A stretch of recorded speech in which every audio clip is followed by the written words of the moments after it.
Shalom, selamat pagi. Kita berjumpa kembali dalam kasih Tuhan Yesus Kristus. Mari sebentar kita akan mendengarkan firman Tuhan. Kita mau berdoa lebih dahulu. Tuhan, terima kasih untuk pagi hari ini Tuhan. Engkau baik buat kami Tuhan. Kami percaya Tuhan, Engkau selalu menyertai dimanapun kami berada Tuhan. Engkau selalu hadir di setiap persoalan, permasalahan kami Tuhan. Engkau sanggup menolong Tuhan. Terima kasih Tuhan, biarlah pagi hari ini Tuhan kami mau mendengarkan renungan firman-Mu. Biarlah Kau urapi setiap kami Tuhan. Kau juga berkati yang mendengarkan akan firman pada pagi hari ini Tuhan. Terima kasih, kami serahkan semuanya dalam kuat kuasa-Mu. Haleluya Yesus. Amin. Ya, puji Tuhan saudara ya, kita berjumpa kembali dalam kasih Tuhan Yesus Kristus. Pada pagi hari ini kita mau belajar bersama-sama di dalam Injil Yohanes ayat yang ke-21 saya. Sebelumnya saya percaya pada pagi hari ini mungkin saat ini saudara ada persoalan atau permasalahan atau hal yang membuat saudara dalam kondisi atau keadaan yang lemah. Percayalah bahwa Tuhan sanggup menolong kita. Tuhan mampu menolong kita.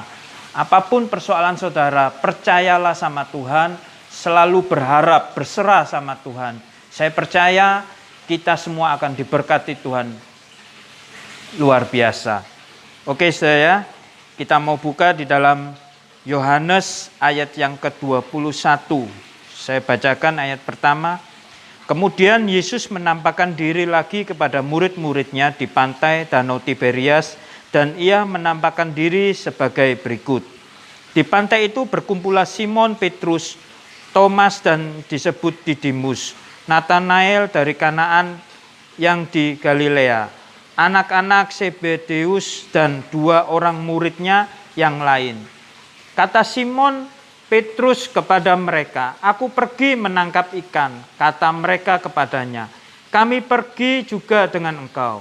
Mereka berangkat lalu naik ke perahu, tetapi malam itu mereka tidak menangkap apa-apa.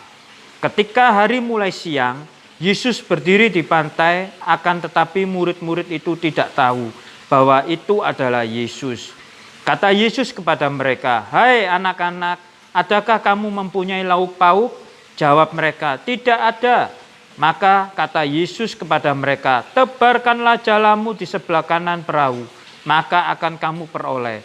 Lalu mereka menebarkannya dan mereka tidak menariknya lagi karena banyaknya ikan.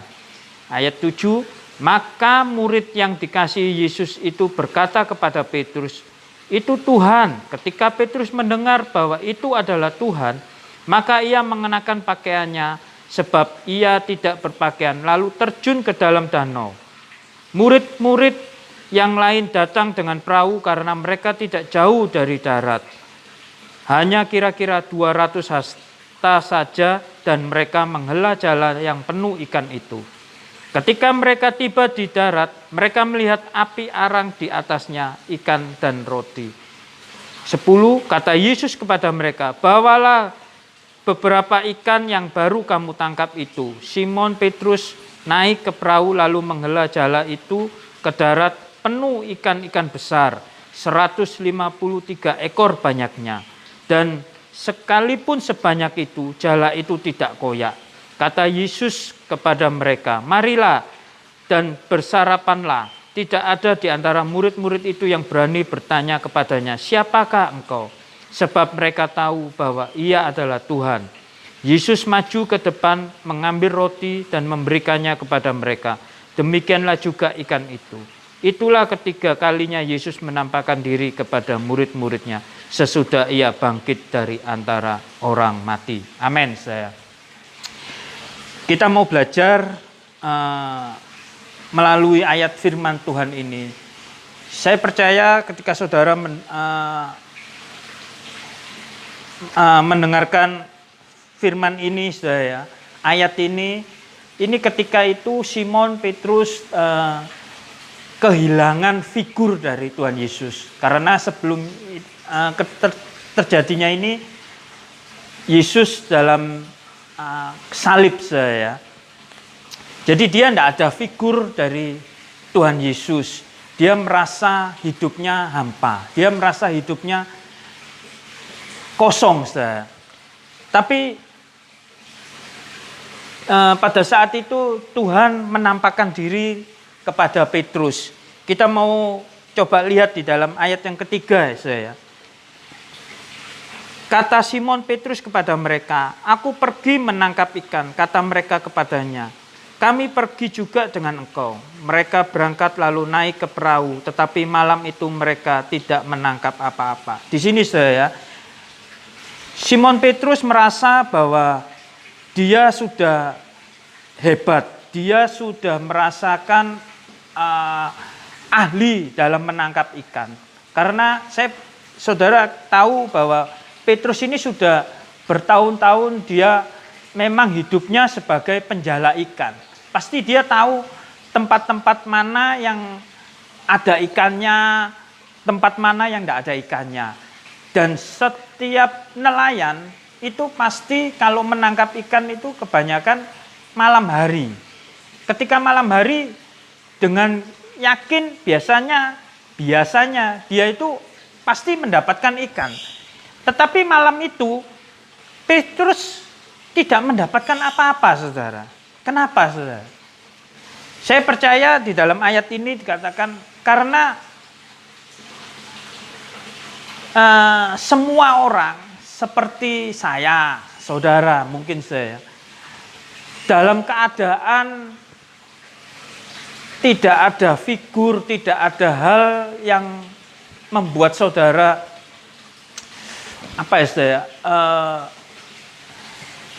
tak ada Tuhan Yesus, itu saudara akan merasakan bahwa hidup saudara itu tidak ada apa-apanya saya. Kita merasa ahli gitu saya. Tetapi kenyataannya ketika itu dia tidak dapat apa-apa saya. Tidak mendapatkan ikan satupun. Jadi jalannya itu kosong saya. Demikian dengan hidup kita saudara. Kalau saudara dan saya tidak ada Tuhan Yesus yang hadir bersama-sama saudara, hidup saudara itu ya biasa-biasa aja saya. Saudara akan mengalami hal-hal yang tidak mengenakkan saya, atau hal-hal yang jadi pekerjaan itu tidak ada hasilnya saya. Saya merasakan ketika hidup saya dalam bekerja, saya tidak ada Tuhan Yesus atau tidak mengandalkan Tuhan dengan keahlian saya atau kebisaan saya dalam bekerja. Hasilnya ya segitu-gitu aja saya. Tapi ketika saya belajar untuk menghadirkan Tuhan, membawa Tuhan dalam setiap bidang pekerjaan saya, usaha saya merasakan bahwa Tuhan itu turut campur dalam setiap pekerjaan kita saya. Dalam setiap keadaan kita, Tuhan selalu hadir saya. Dan di ayat yang kelima juga dikatakan bahwa kata Yesus kepada mereka, "Hai anak-anak, adakah kamu mempunyai lauk pauk?" Bukan hanya rohani saja, tetapi Tuhan ingin jasmani kita, Tuhan juga ingin berkati kita melalui seperti ayat ini. Di lauk pauk ini saya berbicara mengenai jasmani kita. Tuhan ingin kita juga menghadirkan Tuhan dalam setiap persoalan atau permasalahan kita atau keadaan kita dalam pekerjaan kita. Tuhan ingin kita itu selalu mengandalkan Tuhan. Jangan mengandalkan akan kekuatan kita saja. Karena Tuhan ingin membantu kita.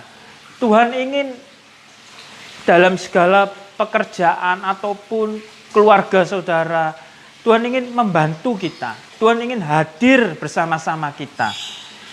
Itu yang kedua saya ya. Dan yang ketiga, di ayat yang ke-6 dikatakan bahwa tebarkanlah jalamu di sebelah kanan perahu, maka kamu akan memperolehnya. Tebarkanlah jalamu.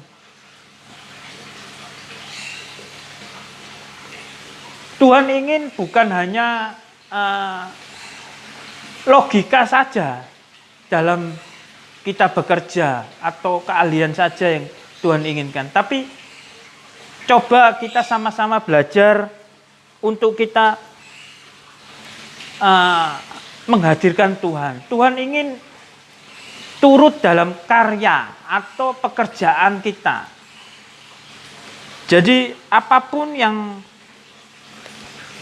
saudara peroleh dalam usaha, pekerjaan saudara, atau keluarga saudara, rumah tangga saudara, coba hadirkan Tuhan senantiasa di dalam hidup saudara.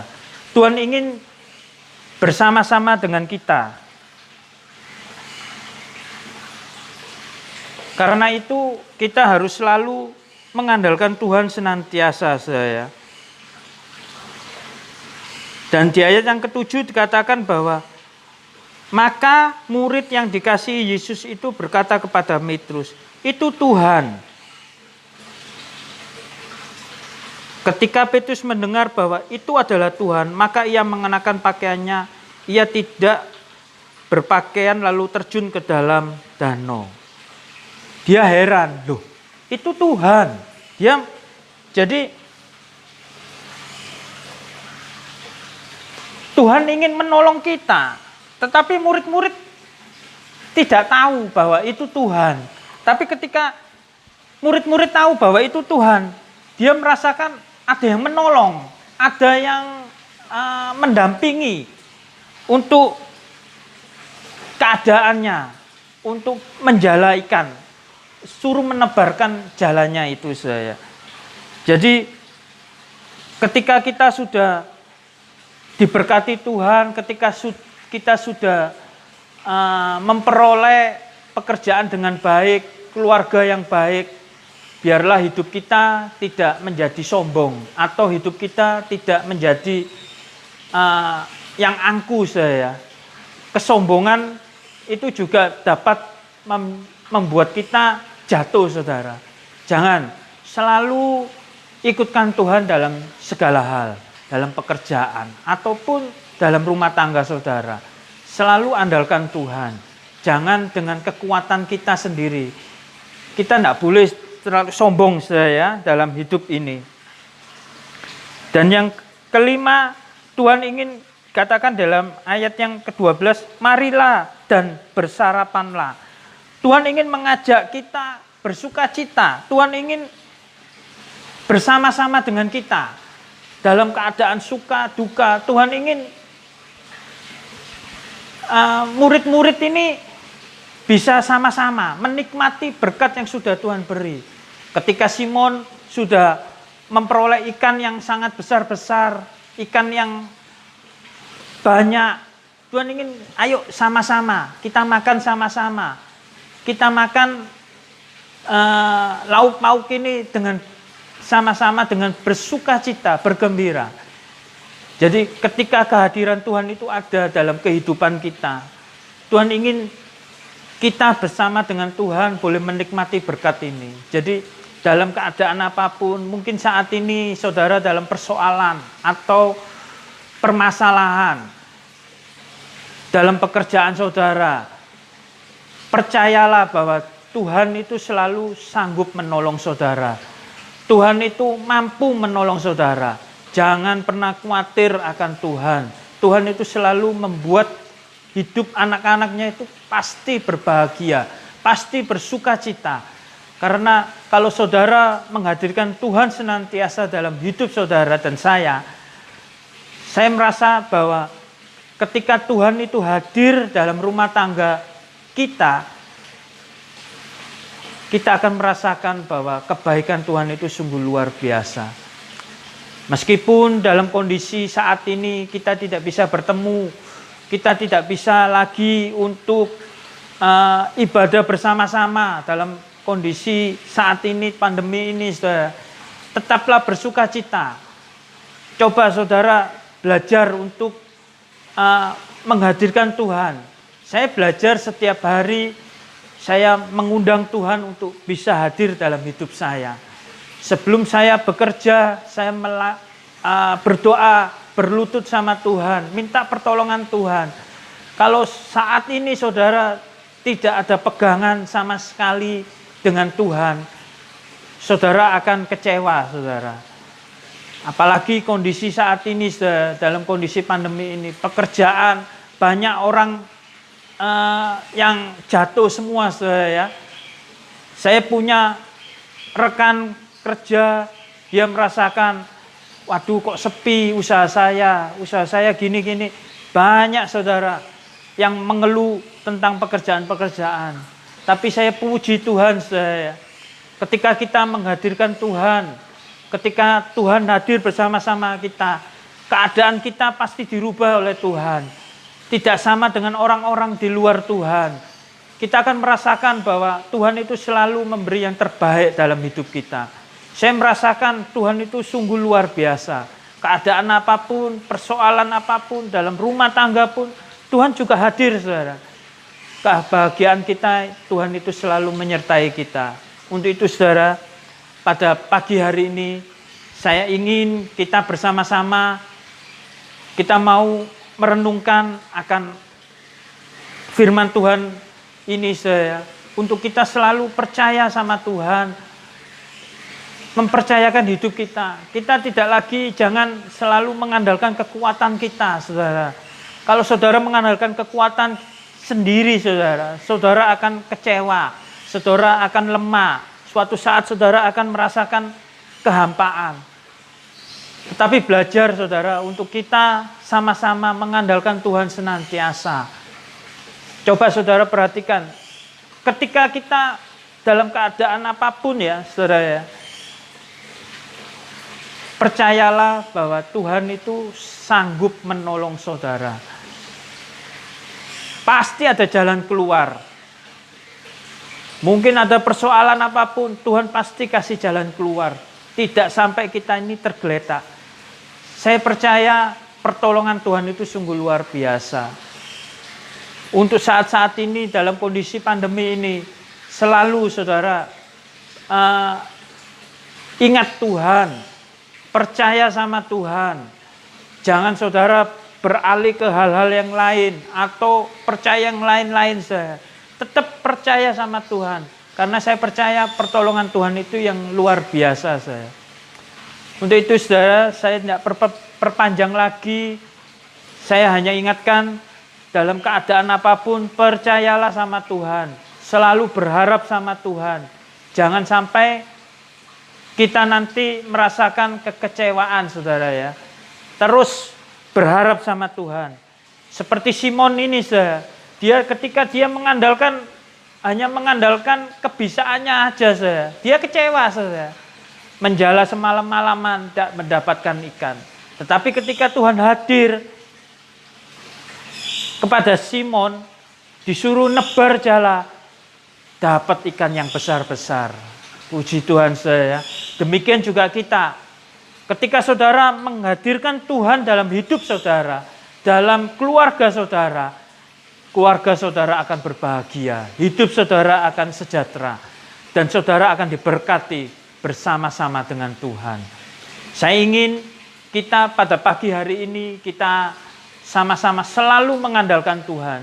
Jangan mengandalkan akan kekuatan kita saja, mengandalkan kekuatan sendiri, saudara.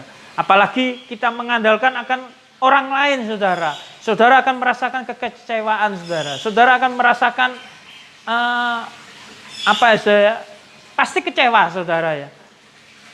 Suatu saat pasti kecewa. Tapi kalau saudara mengandalkan Tuhan kita yang hidup, Tuhan kita yang luar biasa, saya percaya tidak ada kekecewaan, tetapi adanya adalah sukacita.